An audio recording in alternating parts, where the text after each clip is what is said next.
While we were ordering food in a restaurant, my affair walked in. I panicked and called security.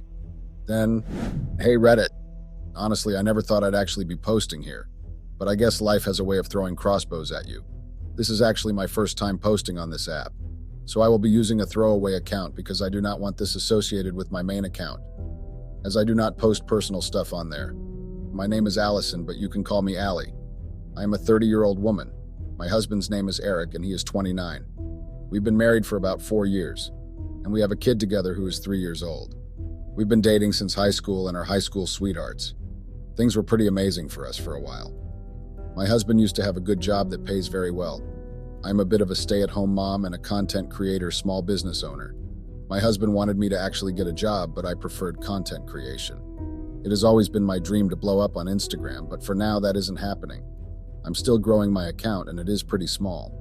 I also run a small business on Instagram, but like I said, it isn't viral yet, though I hope that one day it might actually blow up. As a result of that, I'm usually home with our son. Things were good until my husband got laid off from his job. He was home for some months before he found another job. We probably wouldn't have even survived that if not for the fact that my husband had very good savings and his parents were then happy to help. After that, my husband got another job, but it didn't pay as well as his old one, so he got a part-time job to support the new one. Our savings had plummeted a bit since it took him a while to find a new job. Despite his parents being more than willing to help, my husband preferred not to ask for their assistance. He felt it was his responsibility to provide for our family, even if it meant taking on extra work or running through his savings. The period when he was looking for a job and adjusting to the new financial situation was tough.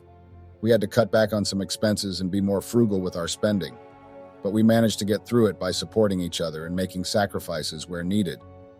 Since my husband was now working 2 jobs, he was extremely busy. Between working 2 jobs and then having to find time to spend with our son, Eric's schedule was packed. He loved our son and adored him. They were way closer to each other than they were to me.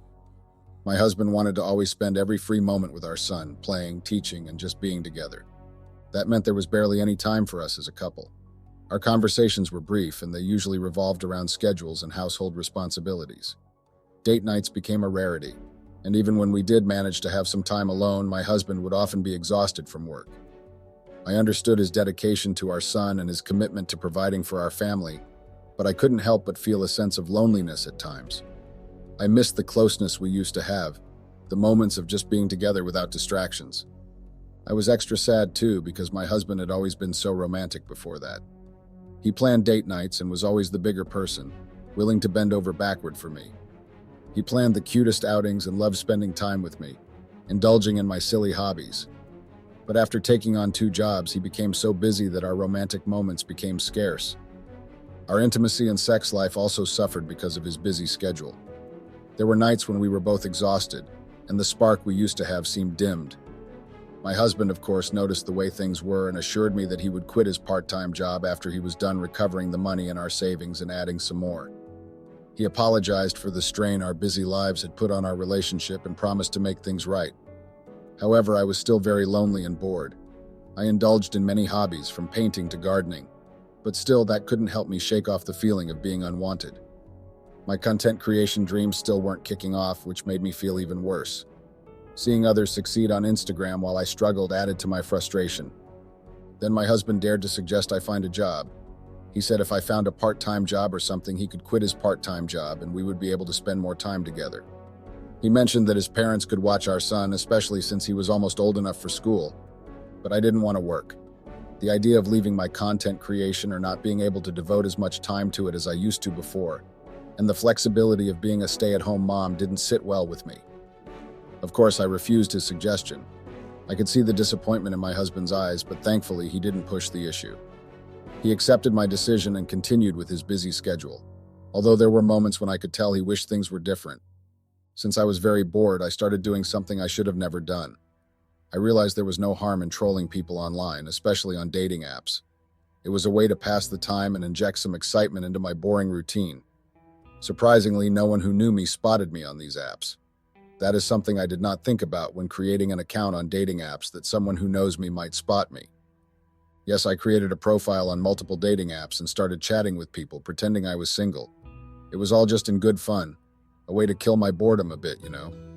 I didn't have any intentions of meeting anyone or pursuing anything serious. It was all harmless flirting and banter, or so I thought. It was all pretty harmless fun at first. I enjoyed trolling people and engaging in playful banter, although deep down I knew it wasn't the nicest thing to do. I justified it as a way to entertain myself amidst the boredom. Then I met Sam. The first time I saw his profile and swiped right, I couldn't help but marvel at how handsome he was. He immediately messaged me after we matched, and we started talking. At first, I just wanted to troll him like the others, keep up the facade of being single and flirt with him for fun. But as we talked more, I found myself drawn to him in a way I hadn't anticipated. He was charming, funny, and genuinely interested in getting to know me. I started to feel guilty about pretending to be single and leading him on, especially since he seemed like a genuinely nice person. But what overpowered the little guilt I was feeling was the infatuation and desire I had for Sam. I really wanted him, and I would often wonder what it would be like to really be single and date him. No, I didn't love Sam. I'd say I liked him and was infatuated. Yes, I loved my husband dearly, but at that moment I was all caught up in the excitement of Sam. At one point, I even considered deleting all the dating apps and ghosting Sam because I felt like I was digging myself deeper than I had planned to. But I just couldn't bring myself to do it. Sam had become the only person I replied to on the dating app. After a few weeks of talking, we got even more serious and exchanged numbers. Throughout this time, Sam believed I was single. He was unaware of my real relationship status. I had initially planned to just troll people on dating apps for fun, but now here I was, infatuated with a guy named Sam. He was younger too, in his early 20s, which made things even more interesting. Soon we became really tight friends, although Sam wanted more than just friendship. He would drop hints and flirt, and I, caught up in my infatuation, kept leading him on. I didn't realize the consequences of my actions. It was like a game that I couldn't stop playing, even though I knew it wasn't right. I was no longer bored, even when my son wasn't home to keep me company. I would chat with Sam from morning till night. I would eagerly waiting for his messages and finding excuses to extend our conversations. In fact, my husband started to notice the amount of time I spent on my phone, chatting and smiling to myself. He asked about it, but I just brushed off his questions and assured him that it was nothing serious. I didn't want to say or disclose anything about my relationship with Sam. Also, I didn't know if my husband would think of it as cheating. I was just trolling, but didn't it qualify as cheating? Throughout all this, Sam kept asking to meet up and hang out. At first, I used mild excuses to dodge his invitations. I would say I had a busy schedule and other commitments. But living in the same city, I could only dodge for so long before he started insisting on meeting in person. After a while of chatting, flirting, and dodging, Sam finally asked me why I didn't want to meet him in person. He couldn't understand why it was so hard to clear one day from my schedule, especially since we basically lived in the same city. His question made me feel pressured and conflicted. I didn't want to lose him because, like I said, I was infatuated with him. So, against my better judgment, I finally agreed to meet up with him. We set up a time and date to meet, and initially I was excited at the prospect of finally seeing Sam face to face. However, as the meeting day approached, I started feeling anxious and unsure about my decision. Meeting Sam in person felt like crossing a line, and it made me feel very guilty and uneasy. That decision turned out to be a mistake, and it changed everything for me. The meeting day finally came, and I met up with Sam. He was even more handsome in person, and we immediately clicked. It was like we had known each other for a very long time. Despite the initial awkwardness, Sam's charm quickly broke the ice, and soon we were chatting like old friends. We talked about a lot of things, and for a moment I felt like I was single again, which I knew was wrong. But with Sam, I just felt happy and carefree. After that date, Sam and I continued talking, and he expressed his desire for something serious. He suggested that we didn't have to rush into anything, that we could go on a few more dates to evaluate and gauge each other before jumping into a relationship. I knew that was the moment I should have cut it off, but I didn't. I was caught up in the excitement of it all. It felt like I was living in some kind of movie. To be honest, I had no intention of ever telling my husband about my affair with Sam. It was a secret I planned to keep buried because I believed that he would never find out. After that, Sam and I started hanging out a lot more. I was no longer bored at home. We would go out to the movies, to restaurants, to the mall, just about anywhere that sounded fun. We even went to an escape room one time, which was a very fun experience. It was like I was younger and carefree again. At that point, although we flirted and shared a few kisses, we hadn't gone all the way. We were enjoying each other's company and the excitement of our secret relationship without crossing that line yet. Of course, my husband noticed that I was leaving the house a lot more. We had shared our locations with each other not out of distrust, but more for convenience and safety. And even though he wasn't the type to regularly check someone's location, he became curious because of the sudden change in my routine. Thankfully, I had a simple explanation ready for him. I just told him that since I was always bored at home, I was now taking myself out more and spending more time with myself. Surprisingly, my husband was glad about that, and he even loved the fact that I was now happier and more outgoing, and he even encouraged me to continue doing what made me feel good. After a few weeks of dating, I was fully in at this point and over my head with Sam. We started hanging out more at his house, and during all this time, Sam still believed I was single. He thought that the reason he didn't know much about me was because I was shy and always busy with my job. Little did he know that I had lied to him about having a job so I could use it as an excuse whenever I couldn't go out or visit him, a way to keep my double life hidden. As our relationship progressed, we eventually became intimate and started having sex. It was amazing, and it reminded me of how much I had been missing out on. A few days later, Sam asked me out. He said he didn't just want to be friends with benefits, but he wanted a serious relationship, hence why he was asking me to be his girlfriend. Looking back, I must admit I was pretty foolish. I knew deep down that this facade couldn't last forever, that eventually the truth would come out. But in that moment, I chose to ignore the consequences and agreed to be his girlfriend. Sam and I officially started dating, and for a while everything seemed perfect. But deep down, I knew that the lie I was living would catch up with me one day. Like I said, for a while I managed to keep my double life properly balanced, even though it was quite challenging. My husband began noticing the growing distance between us and how I was drifting apart more from him. Despite his efforts to save and recover our finances, he couldn't ignore the emotional distance that had crept into our relationship. He started dropping hints about quitting his part-time job after a few months, especially since he had become so distant. He was confused about the change and wondered why, but he attributed it to his busy schedule and felt guilty, blaming himself for the strain on our relationship. On the other side, after a while, Sam started getting a bit suspicious. I avoided telling him anything about my family or introducing him to any of them, using the excuse that it was too early for such introductions. He suggested that I could at least share some details about them, but I refused. Meanwhile, he had shared information about his family, and I had even met his sister. He didn't know where I lived, and that bothered him too. When he asked me to tell him where I lived, I refused and cited privacy concerns. At one point, Sam even suggested that we move in together, but I quickly shut down that idea with the excuse that it was too soon for such a big step. Well, weeks passed, and his suspicions grew because of my strange behavior, and I can't blame him for being suspicious given how I was acting about my family and personal details. I also never spent the night with Sam, something he really wanted me to do, but I would always lie and give excuses to avoid it. It was all just a tangled web of lies, and after a while, I think he became even more suspicious. One day, Sam asked me to come over, and I told him I couldn't. That was because my husband was home that day. However, I promised to come over the next day, thinking he wanted to discuss our relationship or something similar. Little did I know he was going to confront me. Earlier in our relationship, Sam had asked me about my social media so we could follow each other and be mutual. I lied and said I didn't really use social media, even hiding the apps when I was with him. I didn't want him to find out I was married. However, somehow he discovered the truth, whether through someone sending him information or by searching online. When I went to see Sam the next day, he was furious. He threatened to tell my husband, but I wasn't too worried since my husband didn't use social media, and Sam didn't know where I lived. Sam blamed me for lying and leading him on for months. He was angry and heartbroken, and I couldn't bear to be with him, so I left. On my way home, I blocked Sam and decided to cut him out of my life completely. He tried to reach me with random numbers, urging me to confess to my husband, but I ignored him out of fear. I hoped that he wouldn't be able to contact my husband as he didn't know where we lived and my husband wasn't active on social media. I was banking on the fact that Sam wouldn't find a way to reach my husband unless by some random chance encounter or through a mutual friend who knew us both. After a few weeks had passed, it seemed like Sam had finally given up trying to contact me. I was relieved because I knew there were many ways he could have found me if he persisted.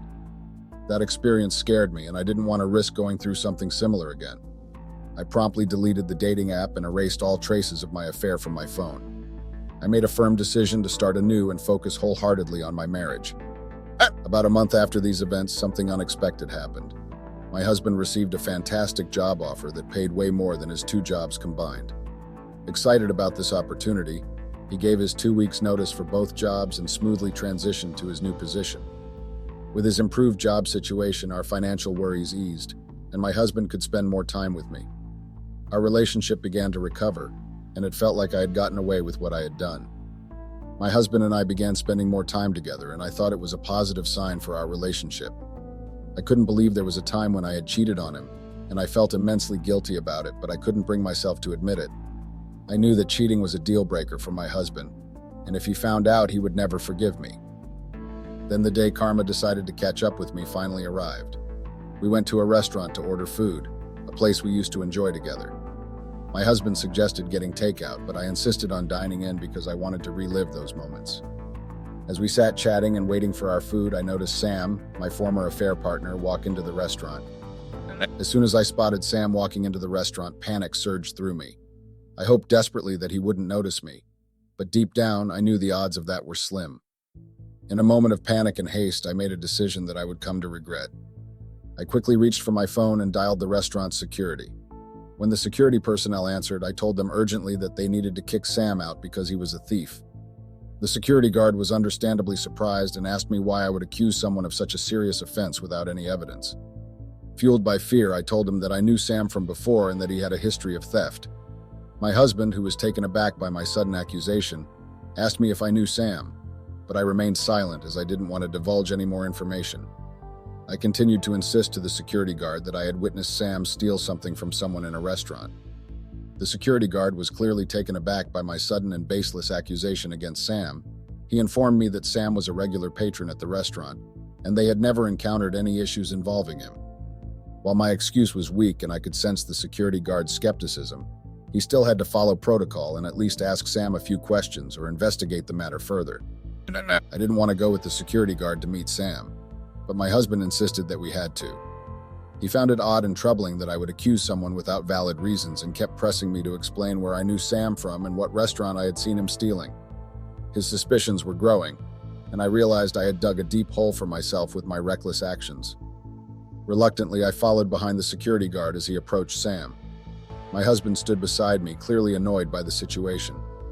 The security guard interrogated Sam half-heartedly, and it was evident that he didn't believe there was any truth to my accusation. My husband's annoyance grew as I struggled to provide a coherent explanation for my actions. I couldn't fabricate a good, easy lie. It was like I was tongue-tied. I couldn't even come up with a name for the restaurant when my husband kept asking me what restaurant I saw Sam in. After a few minutes of fruitless interrogation, the security guard concluded that Sam was not a thief and returned to inform me. He expressed his displeasure at the false alarm and cautioned me against making baseless accusations in the future. The security guard also said that since Sam hadn't stolen from the store, I had no evidence on him and they couldn't just kick him out. With a hint of annoyance, he walked away, leaving me feeling embarrassed and regretful. By this time, Sam had noticed our presence and realized that I was the one who had accused him of theft. As Sam walked towards us, I felt a surge of panic and desperation. This was certainly not one of my finest moments, and I wanted nothing more than to escape the situation. However, my husband, who was now visibly angry and suspicious, took the initiative to meet Sam halfway and offer a sincere apology. I was frozen. I just watched the scene unfold because I knew that the inevitable confrontation was about to happen. My husband apologized to Sam, who graciously accepted the apology. Then, to my horror, Sam asked my husband if I had disclosed our history to him. I could see the shock and confusion registering on my husband's face, and I desperately tried to intervene, urging him not to listen to Sam and that Sam was mentally unstable because deep down, I knew that Sam was about to reveal everything. Sam didn't hold back. He narrated the entire story of how we met on a dating app, our dates, our relationship, and everything in between. My husband and I were left speechless, with my husband more visibly shaken than I was. Sam even went a step further and showed my husband evidence on his phone, pictures, videos, and messages that were undeniable and proved our affair. I started feeling the weight of guilt and shame when I saw my husband's expression. He looked at me with such a mixture of disbelief and hurt I could barely keep eye contact. My gig was up. Finally, after what felt like an eternity of silence, my husband spoke up. He didn't accuse me or throw insults. Instead, he calmly asked Sam to send him all the evidence he had. I stood there feeling like a complete failure as Sam quickly forwarded everything to my husband's phone. My husband thanked Sam and apologized once again, and Sam, I guess now that he had found closure, accepted the apology and walked away. After Sam walked off, reality hit me like a truck. I started apologizing like crazy, feeling everyone's eyes on me and not wanting any more attention. I begged my husband softly, but he wouldn't even look at me.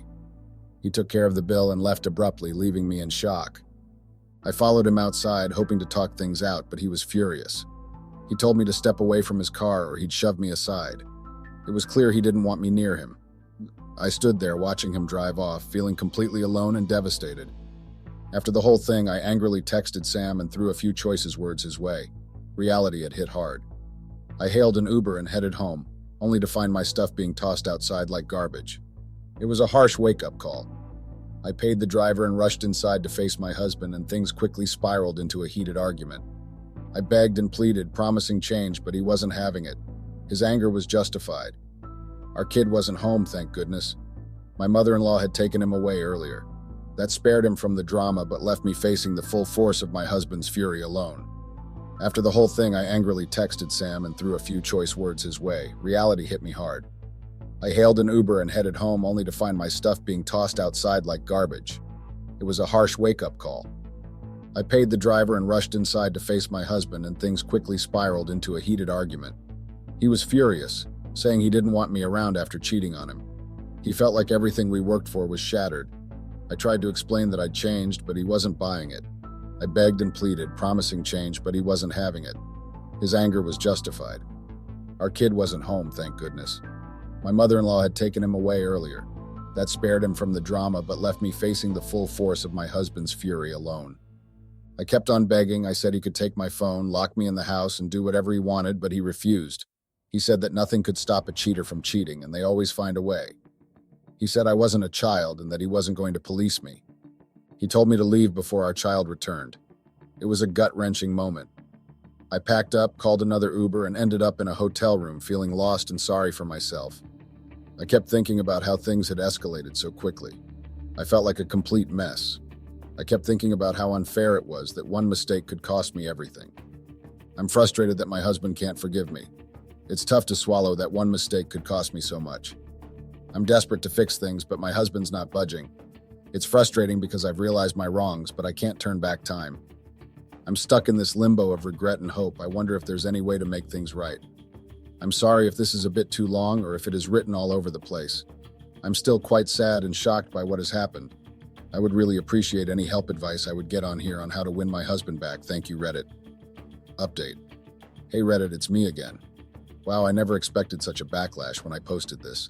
The comments were brutal, to say the least. I know I messed up, but I was hoping for some helpful advice, not a torrent of insults. It's been a week since then, and I've been hesitant to update because of how harsh it got. Logging into Reddit feels like walking into a storm. As for updates, things have taken a turn for the worse. My husband isn't budging on forgiveness or even considering therapy. He's made it clear that divorce is on the table, and he's already taken steps like clearing out our joint account. I have no money without my husband, so I am basically broke right now. I've begged and cried and pleased, but he won't budge. I've told him I'll do anything, but he doesn't want to listen to me. I'm feeling the financial strain now. I reached out to family and friends for help, but it's like hitting a wall of excuses. Their houses are either too full or have no space for me. They all blame me and say I shouldn't have cheated. Nobody wants to take me in. I've cried my eyes out. Things are so bad for me.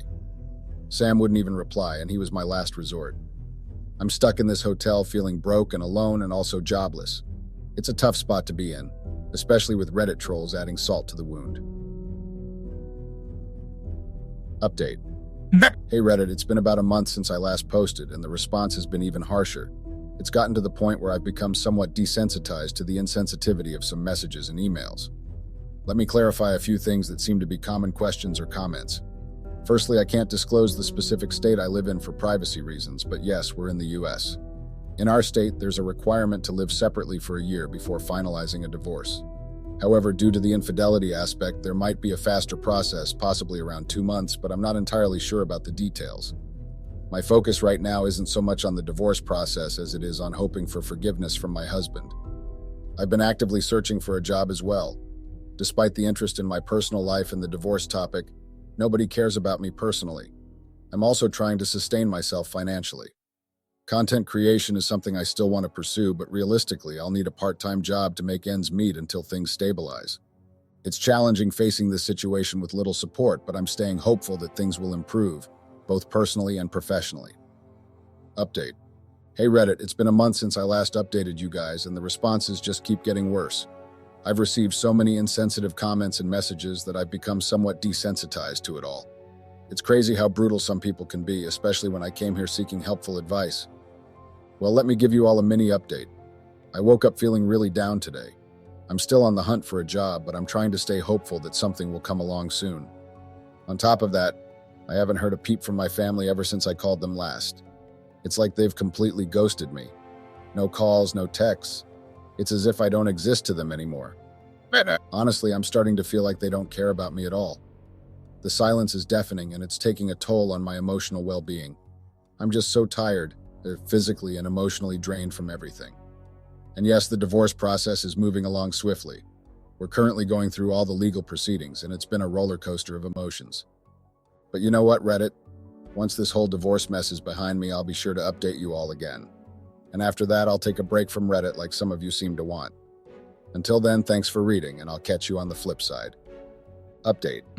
Hey everyone, it's been a while since I last shared an update. I think it's been about 2 weeks or so, but honestly, I haven't really been keeping track of time amidst everything going on.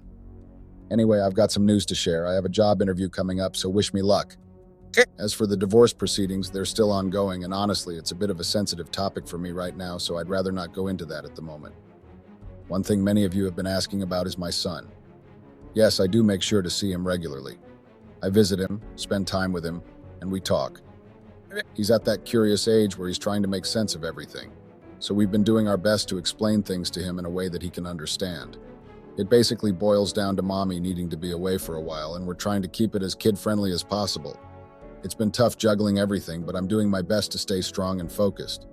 Your hate messages and mean comments all mean a lot to me, so thank you for motivating me to keep going during this challenging time. I'll be sure to keep you all updated on how the job interview goes and any other significant developments. Update. Hey Reddit, here's a quick update. I landed the job, hooray. It's got decent pay, although the hours are a bit long. But hey, it's just temporary, and it means I can finally bid farewell to this godforsaken hotel. Now about the comments questioning my love for my husband and how fast I moved on. Look, I've always been straightforward. If something's not working, I don't stick around. Sure, I still have feelings for my husband, but I've faced the reality that forgiveness may not be in the cards. So I'm moving forward. It's not about not loving him, it's about taking care of myself. Anyway, that's the latest scoop. I'll keep you posted as things unfold. Update. Hey Reddit, it's been quite a while, hasn't it? I've been offline for over 5 months, and it feels strange to be back. I checked my messages and was overwhelmed by the number of DMs and messages asking for an update. So here it goes. Firstly, the divorce proceedings are over. As I mentioned before, in my state, getting a divorce typically requires a year of separation. But due to the infidelity claim, my ex-partner and I managed to wrap things up in about 2 months. It was a relatively straightforward process since there wasn't much to split. He had the bulk of the assets and income, so he retained most of it, including the house. I know many of you were expecting a similar outcome, and you warned me about it. I was aware that in cases of infidelity, custody often goes to the other parent. It was painful for me, and I won't deny that I had my moments of crying in private. However, I believe my son will have a better life with his father, and I'll still have regular visitation rights, mainly on weekends. This might be my final update here. I'm considering deleting my account and focusing on self-improvement. I want to thank everyone for their support and the few positive comments I received. Your encouragement meant a lot during this challenging time.